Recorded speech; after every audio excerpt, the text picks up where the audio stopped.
শুরুতেই তোমাদের বলে দিই যে সফলতার কোনো শর্টকাট রাস্তা নেই। অর্থাৎ সফলতা পেতে গেলে আমাদের মেহনত করতে হবে, কষ্ট করতে হবে, তবেই আমরা সফলতা হাতের মুঠোয় পাব।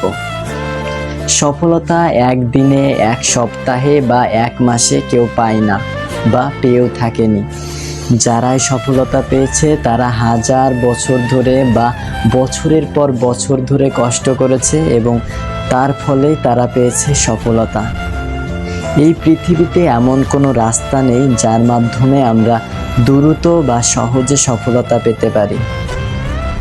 যদিও কেউ সহজেই সফলতা পেয়ে থাকে, তো সেই অর্থাৎ মেহনত ছাড়া সফলতা পেয়ে থাকে, সেই সফলতা দীর্ঘস্থায়ী নয়। অর্থাৎ আমরা কোনো জিনিস যখন খুব সহজে পেয়ে যাই, সেটার মেয়াদ কিন্তু বেশি দিন থাকে না। অর্থাৎ সেটা আমাদের জীবনে দীর্ঘস্থায়ী প্রভাব ফেলে না।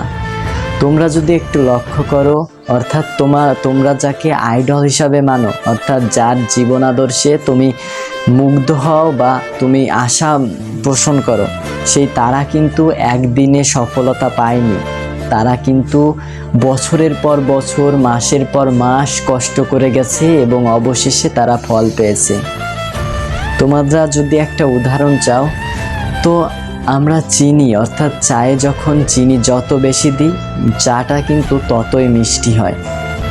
তাই আমরা যত বেশি মেহনত অর্থাৎ কষ্ট করব, তারা সফলতার দিকে তত দ্রুত এগিয়ে যাব। এবং আমরা যদি এই সফলতা পেয়ে যাই, অর্থাৎ যারা কষ্ট করে এই সফলতা পায় এবং এই সফলতা যদি পেয়ে যায়, তাদের এই সফলতা দীর্ঘস্থায়ী হয়, অর্থাৎ বেশি দিন টেকে। কিন্তু যারা সফলতা খুব কম সময়ে পায়, তাদের এই সফলতা টিকে থাকতে পারে না, অর্থাৎ খুব স্বল্প মেয়াদী হয়ে থাকে। তো আমাদের মেহনত করতে হবে, কষ্ট করতে হবে যদি আমরা সফলতা পেতে চাই। এটা সম্ভব যদি তুমি চাও। এবং এই সফলতা পেতে গেলে আমাদের কয়েকটি বিষয়কে বিশ্বাস করতে হবে এবং মনের প্রতি আস্থা রাখতে হবে। সেটা হচ্ছে বিশ্বাস, অর্থাৎ তোমার নিজের প্রতি তোমার বিশ্বাস থাকতে হবে যে তুমি পারবে, যে তুমি করে দেখাতে পারবে, এটা তোমার দ্বারা সম্ভব।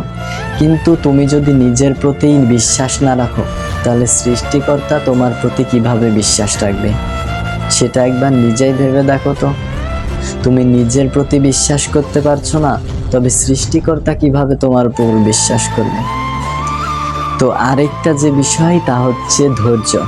অর্থাৎ আমাদের এই মেহনত বা সফলতা পেতে গেলে আমাদের যেই জিনিসটার ভূমিকা সবচেয়ে বেশি, সেই জিনিসটা হচ্ছে ধৈর্য।